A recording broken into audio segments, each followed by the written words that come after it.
old Spaltiel center. The monster takes a similar appearance to the executioners of the town's cults, with a red rusted, pyramid-shaped helmet over his head, donning a butcher's wardrobe, black leather boots, and white executioner's gloves. Furthermore, the town's executioners would hang anyone deemed a sin, resulting in their punishment being death. Misty Day remains a judgment, his ward painting of the town's executioners manifests in the monster pyramid head.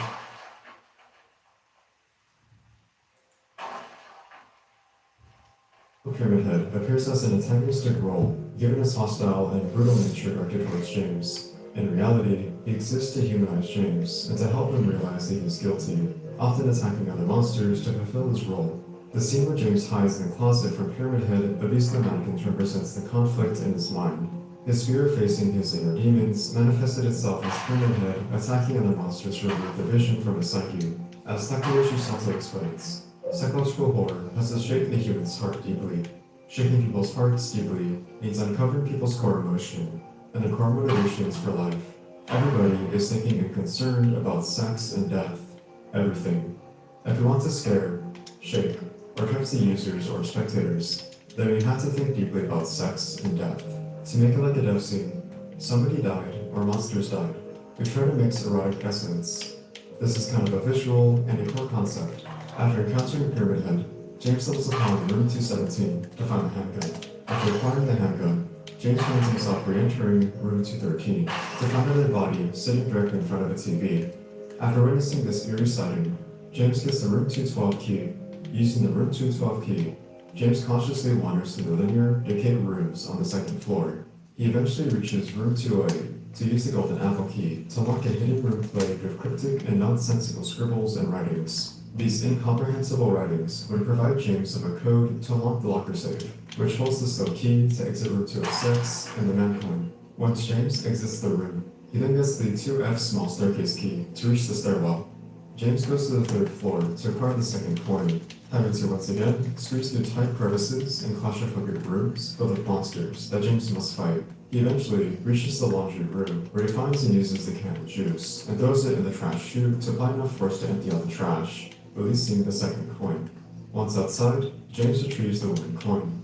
James then has to go through the first floor to reach room 116, where he finds a man deceased inside a refrigerator. Elsewhere in the same room, he hears an unknown person vomiting previously in the bathroom. As James opens the bathroom door, he finds and meets a man vomiting after witnessing a corpse inside the fridge, causing him to immediately become nauseous and vomit from the disgusting sight. He quickly reassures James that he didn't kill the man, with James calming him gently and assuring him that he believes him. The man reveals his name to be Eddie, and that he found himself wandering into the town, but quickly retreated into the apartments to escape the monsters. James suggests that Eddie escape the town while he still can, as it's dangerous. Eddie agrees and asks James if he'd like to team up to have a better chance at escaping.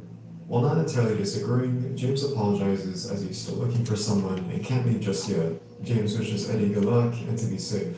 Eddie Dombrowski is seen as a mentally disturbed, insecure, and unstable young adult whose past is derived from severe bullying from his physical appearance, particularly being overweight, having been laughed at and picked on ever since his youth. In the Silent Hill 2 novelization, it reveals that Eddie, at some point in his youth, worked as a part-time gas station employee. According to Eddie, he views his life as shitty, not caring if he isn't deemed as attractive by women due to his physical appearance, but is insecure and spiteful over being made fun of and laughed at for being overweight. Growing up in school was hard for him, as he was constantly picked on and bullied by his peers. The bullying happened on a consecutive basis. It got so bad that Eddie was forced to plead and beg on his knees to stop the bullying from happening.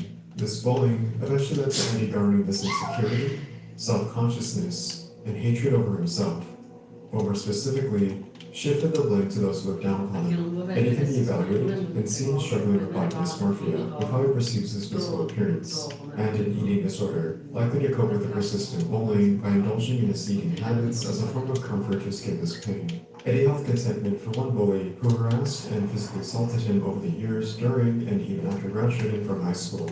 The persistent, aggressive contact the bully held against Eddie for many years led to him finally snapping and reacting violently.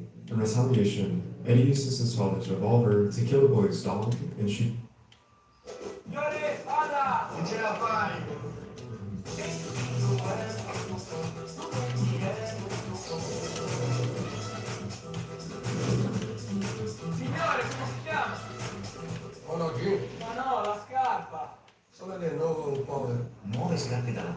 status. Beats him in the leg, although only incapacitating him and never killing him. In a state of panic and adrenaline, Eddie escapes and stumbles in the town of Silent Hill. After his encounter with Eddie, James finds himself outside the pool area.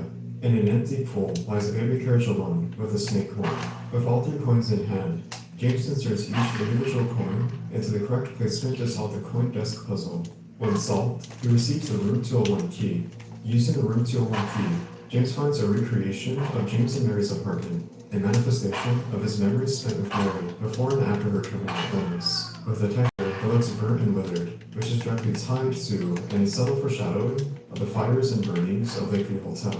Elsewhere in the room is the bed where Mary lay bedridden, seeing James having to take care of her before she eventually succumbed to her death. Exploring the apartment, James finds a handkerchief that is likely a memento from Mary.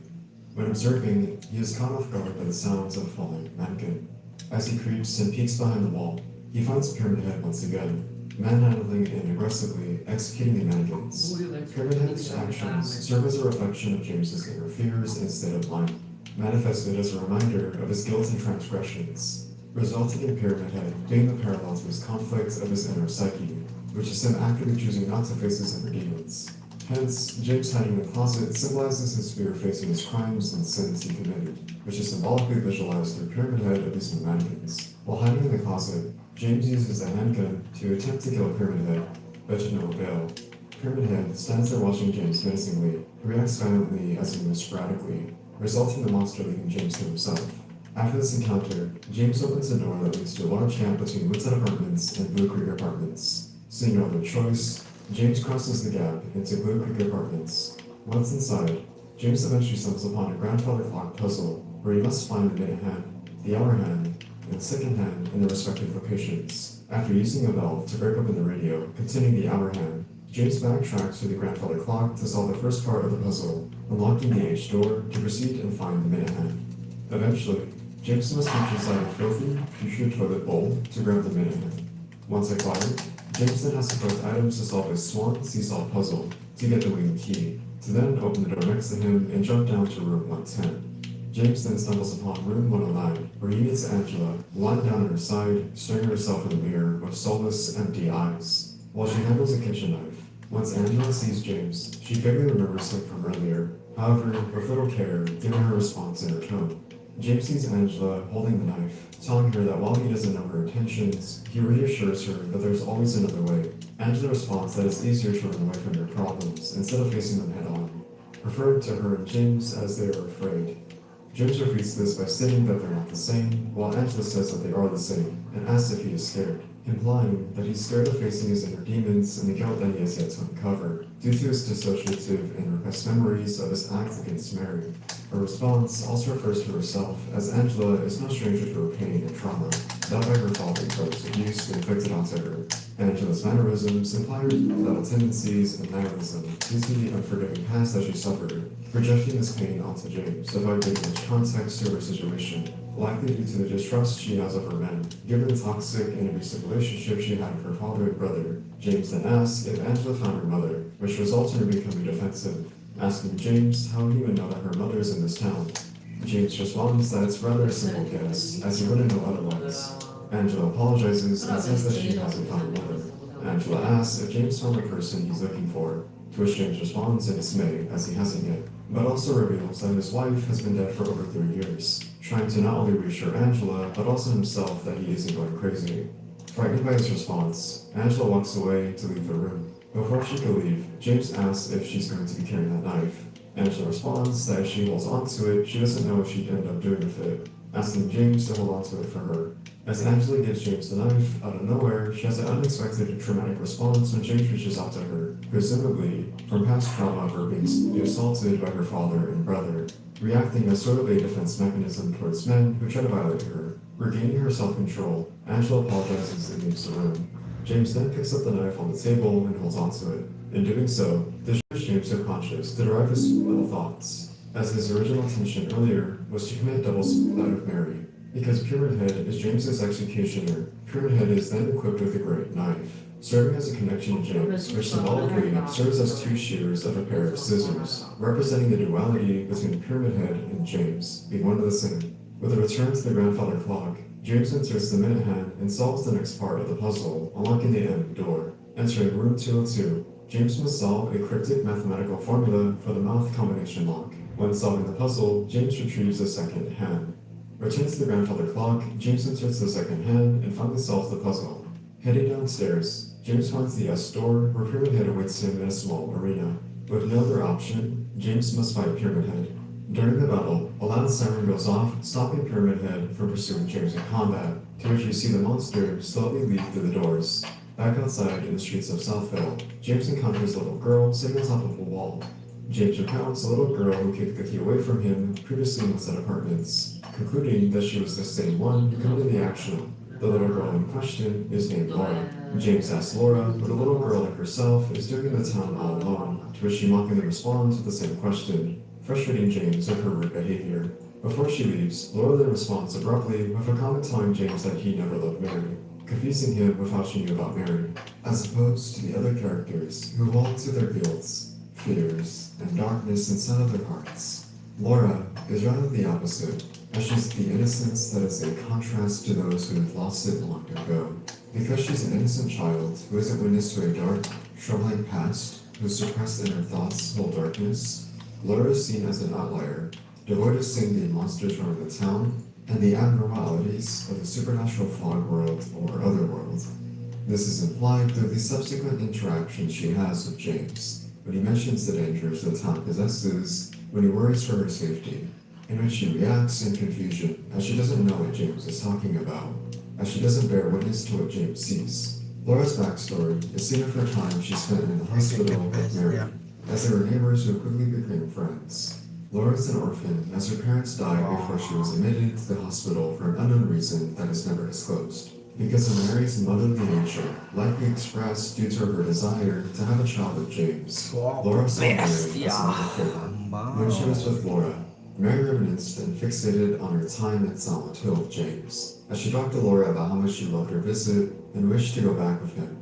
Tragically, while Laura made a close friend, this friendship wouldn't last, as Mary would pass away without Laura knowing. At some unspecified time, Laura would escape her orphanage and travel to Silent Hill. According to Silent Hill Chronicle, Book of Lost Memories, it reveals that she would happen to cross paths with Eddie by chance, as he too would be driving there in his white van, offering her a ride as they both traveled together. Upon arriving, Laura was determined to find Mary, much like James. After leaving James to himself, he finally reaches Rosewater Park in hopes of potentially finding Mary waiting there for him. As James reaches the boardwalk at the end of the pier, he finds a blonde-haired woman wearing a red leather vest, a black tight dress, and leather boots. The girl introduces herself as Maria. Hearing this, James gets whiplash and confusion from her appearance, as it eerily resembles his late wife, Mary. At first glance, Maria deems a resemblance to Mary, almost as if she could be her identical twin. While the odds of this may come off as coincidental, this is by no means an accident. As James vocalized earlier, he mentions that Maria looks just like Mary, which is due in part to Maria being a manifestation that is derived from James's subconscious. Maria takes the physical appearance of a healthy, youthful, and extroverted version of Mary, which is a juxtaposition from the sick, disease-ridden Mary that was introverted, closed off, and bitter towards James.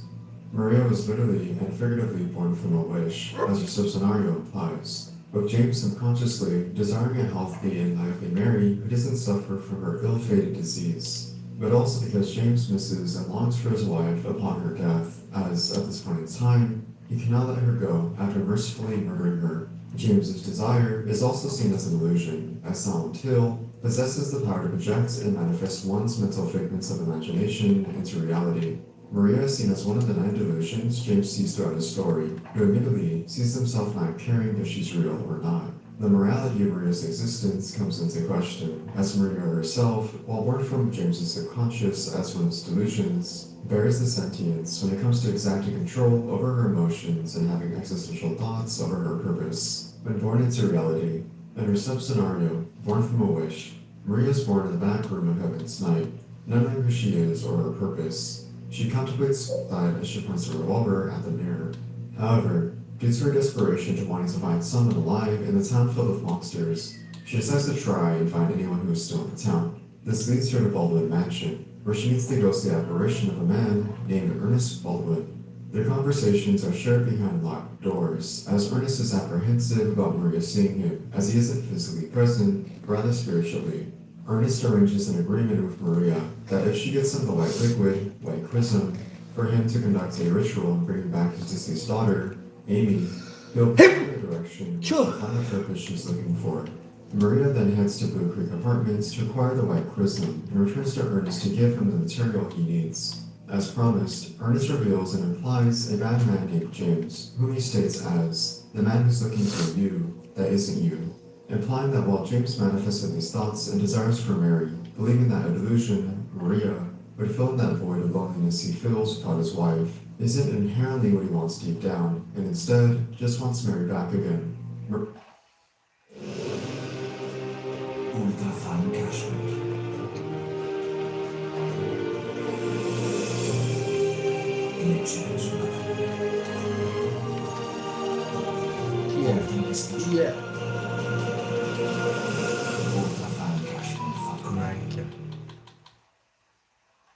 Maria acknowledges this information regarding James and makes it her desire to search for him in desperation, and hoping to see if he accepts her for who she is, not Mary. With this context, it can be alluded that Maria's purpose is to win over James, which expresses this sexually flirtatious personality that is cheerful and energetic amongst their interactions with each other. However, there's also a different side of Maria that encompasses a dark and moody personality, which can see her lash out against James whenever he mentions Mary. Maria's bitterness and rudeness towards James are meant to be an allusion to Mary's personality when she was suffering with her illness, as she too was seen as emotionally manipulative and abusive as she projected her pain onto him. These subtle behavior shifts and differences in Maria's personality are meant to be ironic, as she encompasses the demeanor of Mary, which illustrates James's inability to know what he truly wants. Maria is often associated with a moth, as moths are meant to be a personification of transformation of life, death, and reincarnation, which is meant to convey the rebirth of Mary through Maria. After a meeting, James decides to take off before Maria emotionally manipulates him into taking her with him, as she's scared and helpless in a town full of monsters, hinting that he needs to take care of her. James decides to have Maria tag along with him, as she mentions that she knows a special place that they can go to, where Mary could possibly be. With nowhere else to go, James lets Maria lead the way as they both head through West Southvale, making a stop at Jack's Inn. While here, James and Maria search room 108, but James finds a note leading to a clue to solving a locker safe in the reception area. Meanwhile, Maria finds an outfit that is a reference to her original outfit, making this little nodding joke, asking James if it looks good on her or not, to which he awkwardly hesitates in answering. In room 106, James feels a disturbance as the room they are in gives an uneasy feeling, with Maria telling him to listen up and get a hold of himself. In reality, James's hunch about the room is correct, as it's later revealed to have secretly had the insignia of the Halo of the Sun, a religious symbol that represents the underground religious cults in the Order, representing the aspects of God, with the two outer circles representing charity and resurrection, and the three inner circles representing present, past, and future. As they leave the room, James enters the safe code for the locker safe and gets the gate key. Afterward, James and Maria use the gate key to access the streets of West Southvale. On their path, they encounter a household called Baldwin Mansion, a reference to the owner, Ernest Baldwin. Outside of the front entrance in the porch lies an item called the White Chrism. This is one of 4 items needed to conduct a ritual to revive Mary's corpse in the rebirth ending. The other items are Crimson Ceremony, Obsidian Goblet, and Book of Lost Memories. This is meant to be a parallel and allusion to the Native Americans' practices in the early history of the town, which saw them practice exorcisms, converse with spirits in the afterlife, healing, and ritualistic ceremonies. James uses this as a foundation in conjunction with the town's place of silent spirits, referring to its supernatural power to resurrect Mary in her birth ending. Moving along the neighborhood in West Southvale, James and Maria find themselves at a dead end as the crater lies within their path. With no other option, James and Maria decide to take an alternate path. In doing so, they abruptly see the weather react violently, with the monsters becoming much more aggressive and hostile, surrounding them. Reacting fastly, James decides to lock the gate behind them with a wooden plank, and instead picks up a steel pipe as a melee weapon to compensate. James and Maria run through the back streets of the neighborhood in West Southvale to eventually stumble upon the back entrance of Heaven's Night, as they successfully escape immediate danger. Once arriving, Maria opens the back entrance with a key, which she unlocks. leading James inside. Following Maria, she suddenly disappears from James's sight, leading him to one in the building to eventually find her again in the showroom. James reacts negatively, and Maria playing with him, as he feels like she's being disingenuous as he needs to find Mary. Maria states that they need to take a break and time to relax before heading out to the horrors of the unknown. To ease the tensions in James's worries, Maria offers him a drink of alcohol. Reminded of his alcoholism, during the time his wife was ill and used as a coping mechanism for his deep depression to drink the pain away, James reluctantly declines as he looks at the bottle intently. Once ready to leave, James and Maria depart for West Southwell Streets again. Navigating the back alleys, James and Maria stumble upon the special place Maria referred to earlier at Rosewater Park. Maria retells the story of a woman who was cast out and sentenced to die on an island in a lake. A man who came to the town fell in love with her, sneaking out when he can to visit her. The woman would have a candle to illuminate the life in his path to help him find his way to her. The fairy tale is meant to serve as a parallel to James and Mary, seeing how the woman is going to represent Mary, being the light in James's path to help eliminate the darkness in his journey, to reach the truth that he desperately desires in hopes of finding Mary. Once Maria finishes the story, James runs in frustration, disappointed that this isn't the special place he's looking for. As Maria reassures him, they both hear a scream, resulting in them quickly finding themselves at Revere Theater. James decides to enter through the back entrance by a window to eventually stumble upon both Eddie and Laura talking to one another inside a theater booth. James watches from afar as both Eddie and Laura conversate, with Eddie making fun of Laura as she screamed in fear over a rat, while Laura counters this insult by calling him a gutless fatso. Much to his dismay, Laura questions Eddie why he's running away from the cops, to which Eddie exclaims that he got scared. Laura states that if he has something to hide from, then why would he be scared? After listening to the conversation, James finds Eddie alone to himself as Laura runs away after hearing James pushing a cabinet, alerting her. James asks Eddie if he is alone, only to hear Laura tampering with the theater equipment. James jokingly makes a comment to Eddie that he's happy that he got his appetite back, which only displeases Eddie as he's insecure about his appearance due to his eating disorder and body dysmorphia. James suggests to Eddie that both of them go after Laura, only for Eddie to refuse. Chasing after Laura through the theater, James eventually finds himself outside, meeting up with Maria. Maria tells James that she saw Laura running towards Brookhaven Hospital. Inside Brookhaven Hospital, they explore the front lobby, leading James to find an examination room with her code, which he uses to lock the basement key. James and Maria find Laura drawing childish scribbles on the wall, only leading her to run away once again to the second floor, locking the door behind her. James and Maria head to the basement floor, requiring James to find an empty fill can and needs to fuel it with the oil to power the generator once again, to grant power to the elevator. Once on the second floor, James finds Maria fatigued and not well. Maria tells James that it's nothing, referring to her current state as a hangover, as she simultaneously proceeds to take medication, alluding to Mary's condition when she was terminally ill. James tells Maria to rest, as he'll come back for her once he finds Laura. As James roams the second floor of the hospital, he cautiously walks through the darkness of the linear hallways and rooms, only to be introduced to a new monster that is dressed in a nurse's uniform with a humanoid-like appearance, with a notable quality to its unique bubble head. The bubble-like head is meant to be symbolic of Mary's swollen head, which is seen as deceased and grotesque, with her cancer-like tumors of sores that plague her facial appearance. The violent shaking and twitching of the bubblehead nurses symbolizes screaming or shrieking, as if someone is using a bag to suffocate them. Furthering this allegory is a red square on her mouths, vocalizing Mary's insanity as her terminal illness worsened. The suffocation motif also connects to Mary's screaming, as James suffocated her with a pillow, as she screamed in confusion and horror as she watched James kill her. The red squares also reaffirms the night delusions James encounters throughout his story. The baby-like face alludes to the idea that James and Mary want to have a baby of their own, which is solidified with Mary admitting in her letter to Laura that she would have adopted Laura if she weren't hospitalized and was healthy. As James continues to explore the second floor, he eventually finds a teddy bear that has a bent needle stuffed inside. As for the woman's locker room is a shotgun, which James adds to his ever-growing arsenal of weaponry. Further down the hallways, James then enters the woman's lounge to find the almond room key on the coffee table. With the almond room key, James accesses the utility room to then stumble upon a hole in the wall, which he jumps down into, leading him down to the first floor of the medical records room. In here, he acquires the marked bracelet. On the third floor, he gets the 1F innerboard key. Close by in the x-ray room, he finds a radiograph of a pelvis, which would be necessary to solve a puzzle and access a code. James then descends to the first floor yet again to the pool area to find a medical tube, which he combines with the bent needle. With this makeshift device, James fishes out of the drain the maintenance key. James then uses the maintenance key on the trap door to turn off the valve. down to drain the water in the pool. After smashing a weak wall with the pipe, he accesses the bloodstained bracelet. Before ascending to the second floor, James visits the kitchen to find a mold remover, which he uses to remove the mold from a moldy radiograph. James then returns to the exit room to solve a puzzle involving the radiographs to get a code he needs to enter room D1, which has the filthy bracelet. With all 3 bracelets intact, James then heads to the director's office to solve a puzzle to acquire the director's storage room key. Inside the storage room, he finds the safe button and has to rearrange books to form the correct astrological symbols to get the correct code. Upon figuring out the astrological symbols and pressing the safe button, James then receives the rooftop key. At the rooftop, James finds a note on a page ripped from a diary. After reading this note, he is suddenly met by Pyramid Head, who strangles him by his throat and throws him down the shaft, landing on the 3rd floor to find Laura in one of the rooms. In this exchange between the two, James finds Laura in a room playing with a teddy bear.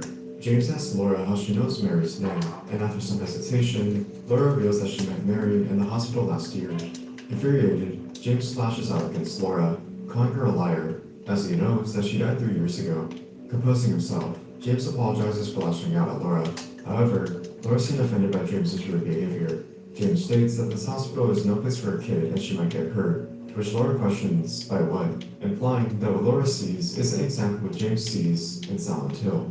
Before leaving the room, Laura tells James that she forgot a letter from Mary that she left in the other room. She tells James if he can get it for her, which he does. Laura leads James through a large, dark, ominous room, telling him the letters in the back, only to lock him inside, teasing him. Unbeknownst to Laura, James then meets the next monster, called the Flesh Lips. The monster is a creature, bound by a lattice, a bed-like frame that contains a large, sack-like body bag, with legs sticking out from the bottom, as well as a visible mouth that is seen at the bottom of the sack. The mouth is a common, regular motif seen throughout the game, which is represented as Mary's verbal abuse when she would project her anger and frustration towards James. Interestingly, once James notices the mouth on the monster, he then finds that other monsters have mouths, such as the Mandarin. The Flesh Lip was inspired by Osamu Noguchi's deaf lynched figure and the 1976 photograph Man of No Licks by Joel Peter Witkin. The mouth is inspired by the painting Second Version of Chip Tyke, 1944, by Francis Bacon. After a grueling battle, James eventually defeats the Flesh Lip. As he inspects the monster, he abruptly gets abducted by another Flesh Lip. James wakes up in a gurney, frames look up at the ceiling that is meant to symbolize Mary's time in the hospital bed as she's dragged around the hospital. James then finds himself in the other world of Brookhaven Hospital.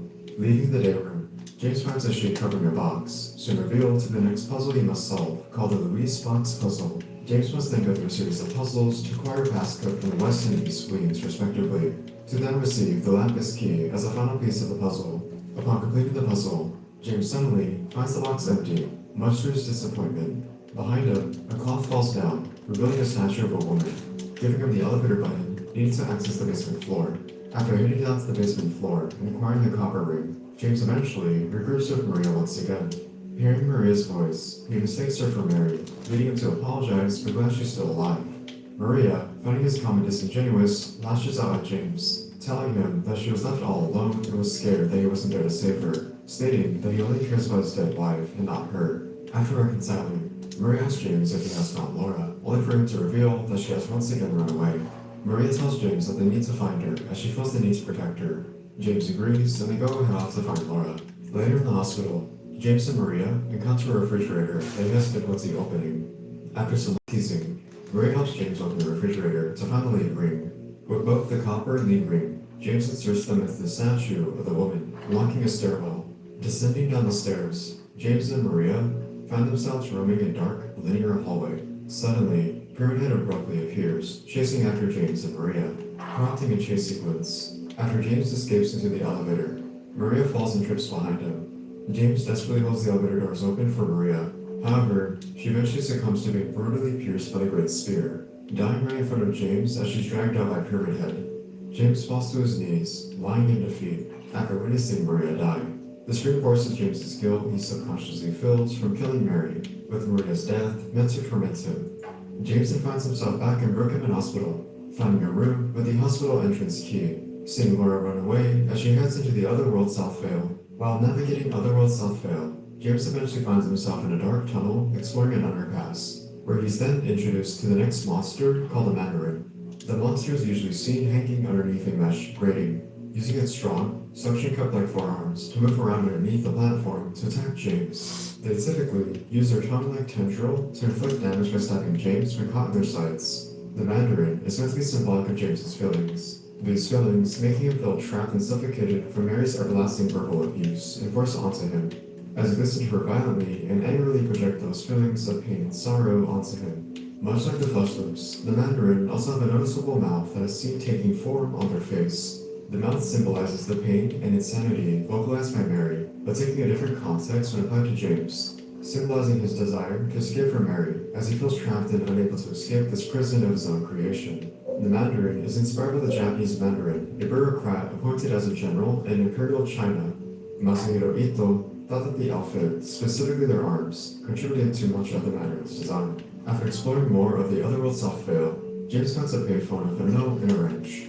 With the wrench, James uses it to unlock and go through the gate to escape through the tunnel to revisit Rosewater Park. While here, James once again regroups with Angela, finding her staring at the statue of Jennifer Carroll, an important figure who was one of the founding members of the cult The Order. As Angela admires the statue, James asks Angela if she's feeling better, with her telling him that she doesn't think that her mother is here anymore.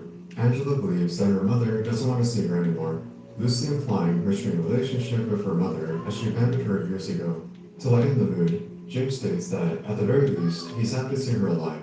Before she heads off again, James asks Angela if she's seen a little girl, referring to Laura. However, Angela is fazed as she sees a figure implying her father, or the manifestation of her father, the abstract daddy, stalking her from the bushes. This triggers a trauma response, which sees her run away shortly after. After this exchange, James takes up a box buried beneath the ground, receiving the Silent Hill Historical Society key. Inside Silent Hill Historical Society, James finds a handful of historical paintings and photographs depicting the historical landmarks, events, and people that comprise much of the early history of Silent Hill. The Little Baroness refers to the ship that went out on a voyage into the lake in November 1918. During this voyage, mysterious and supernatural circumstances arose as the ship suddenly vanished, fated to sink, and unfortunately killed all 14 passengers on board. The West Coal Mine was a mining facility conducting mining operations around the 1850s that was crucial in revitalizing much of Silent Hill's funds, as funding was initially backed by Silent Hill Prison until its foreclosure. However, these operations lasted until the 1900s, which not only saw the closure of the West Coal Mine, but eventually Toluca Prison. Due to these events, Silent Hill was shift to becoming a tourist town to reap those lost funds and use them as a means to reproduce financial revenue to stay afloat. Toluca Prison Camp was originally made to hold POWs during the American Civil War of 1862. After the war, Toluca Prison was later repurposed as a normal prison, now known as Toluca Prison. The prison would eventually close due to unknown circumstances in the 1900s. During its time, it housed many prisoners on the upper and lower floors in different districts, such as housing a library, showers, a chapel, and executions for spectators to watch as they get either electrocuted or hanged by a noose. Brookhaven Hospital was originally constructed to aid those who became susceptible to an unforeseen epidemic that plagued many of the townspeople who caught a deadly disease. As the disease killed out those living there, one by one, the town settlers fled the town until the disease subsided. As decades passed, the town was eventually resettled as a penal colony in the early 1800s. The start for a new beginning wouldn't last long, as the town once again became susceptible to a new disease that spread rapidly amongst the townspeople. Brookhaven Hospital were reopened to combat this new disease and house those who became ill. During the Civil War, those wounded in battle would be sent to Brookhaven Hospital to be treated for their wounds. Throughout the years, the tragedy of disease and death from the war, Brookhaven Hospital repurposed its base of operations as a predominantly mental institution to treat those who were mentally insane or mentally unwell. Elsewhere in Silent Hill Historical Society is the painting Misty Day Remains of the Judgment, a painting that depicts Pyramid Head standing ominously with his great spear, profane corpses, and metal cage-like structures. This painting reflects the town's executioners from the early history of Silent Hill. These executioners are depicted in the painting Crimson and White Banquet for the Gods, wearing white robes and red hoods that were part of the cult The Order, specifically the Valtiel sector. The Valtiel sector served under the belief that Valtiel was the same who corresponded to that of an angel who served under God. It was believed that Valtiel was connected and derived from the figure in Jewish mysticism known as Metatron, often described as the highest of angels, with various roles including celestial scribe and mediator between God and humanity. serving as the guide and speaker for God to lead humanity to salvation in its presence. Likewise, Pyramid Head bears a resemblance that loosely adopts the presence of the Baltial sector, such as his pyramid head-shaped helmet, butcher's apron, and white gloves. Before her illness and during a vacation trip to Silent Hill, James and Mary visited the Silent Hill Historical Society. One of the paintings that fascinated James was Misty Day, Remains of the Judgment, depicting the town's executioners from its early history, serving as an inspiration to have James subconsciously derive this manifestation and to act as an executioner of judgment, subjecting himself to undergo this guilt and desire for punishment. James needs Pyramid Head as a brutal yet harsh reminder of his sins and crimes committed towards Mary, to make him accept and acknowledge the truth of his actions. Pyramid Head, while appearing as an antagonistic threat and force of nature, is meant to symbolize James's internal struggle and conflict of reconciling his past actions, but simultaneously humanizes him by learning to accept his repressed trauma and letting go by moving on from his pain and suffering. After James finishes exploring the Silent Hill Historical Society, he descends deep into the tunnel that leads to Toluca Prison. In doing so, James must jump down large, gaping holes that descend further into Toluca Prison, symbolizing James's literal and figurative descent into the depths of his mental psyche to reach further to the truth. James eventually finds himself in the cafeteria of Toluca Prison, finding Eddie sitting down by a wall, talking to himself with an unhinged and psychotic behavior as he puts a gun to his head, stating that killing someone is no big deal, and put a gun to your head and pull the trigger. Taken aback by Eddie's abrupt yet disturbing demeanor, James calmly asks Eddie if he killed the guy lying dead on the table. Eddie states that his reasoning for killing him was self-defense, as the guy looked at him with a look in his eyes that made fun of Eddie. James, in disbelief, tells Eddie he can't kill someone just because of the way they look at him. After a long, ominous, and anxious silence, Eddie reveals that he was joking all along, telling James that he has errands to run, leaving the cafeteria, leaving James in confusion and horror. This interaction with Eddie is meant to solidify Eddie's erratic and psychopathic behavior towards those who bullied him throughout his life. Showing this buildup and restraint for being picked on led to Eddie lashing out and becoming out of control through irrational and violent behavior. That he rationalizes the use of killing someone with a gun that ends his problems. After this interaction, James finds himself in the dark, desolate halls and floors of Toluca Prison, where he must collect 6 weights to solve the scale puzzle to retrieve the execution lever. James retrieves the heaviest weight in the altar of the chapel, the medium weight in the death chamber, the heavy weight inside a hole in the showers, the light weight upon using the typewriter, and finally, the lightest weight in cell F6. Once completed the puzzle, he retrieves the execution lever to activate the gallows puzzle. On the podium, James finds 6 poems telling a tale of 6 prisoners who are guilty of their crimes, with one of them deemed as innocent. James must choose the correct poem in which he finds the prisoner to be innocent. Once chosen, James then has to choose the correct noose to walk up to it and then pull down on it. If James made the right decision, James will then fall down the trap door, falling through another hole, and landing in a different part of the Toluca prison. From here, James must drop down more holes to descend further into the labyrinth. James then finds himself in a long hallway that seemingly feels endless, with how liminal and foreboding the pathway seems to be. Eventually, James finds a hallway that leads to a door with various newspapers scattered everywhere. One newspaper specifically mentions a man named Thomas Orozco, found murdered on his chair with his neck receiving multiple wounds and his left side of the stomach slit open. This newspaper report refers to Angela and her undergoing a mental breakdown after years of torment and abuse, leading her to finally kill her father. Inside the apartment, James finds Angela in a room, sitting on the floor, crying. Angela tells James that he's coming and to tell him that she'll be good, referring to the next monster as Abstract Daddy. Moments later, the Abstract Daddy forces itself onto James and pushes him down, leaving James to quickly rebalance his position and prepare to battle. The monster is a manifestation of Angela's trauma and abuse inflicted by her father and brother. The monster has a vague but noticeable outline of an intimate posture of 2 figures wrapped in flesh, depicting one on top of the other on a bed frame. The figure lying on the bottom is represented as Angela, as there is a visual of a mouth that screams in agony, with the other figure on top symbolizing her father. It's important to note that while it's implied through subtle visual imagery and slight context clues to Angela's behavior and mannerisms, James has no idea or clue that she's a victim of trauma and abuse. James's interpretation of the monster is derived from the subconscious thoughts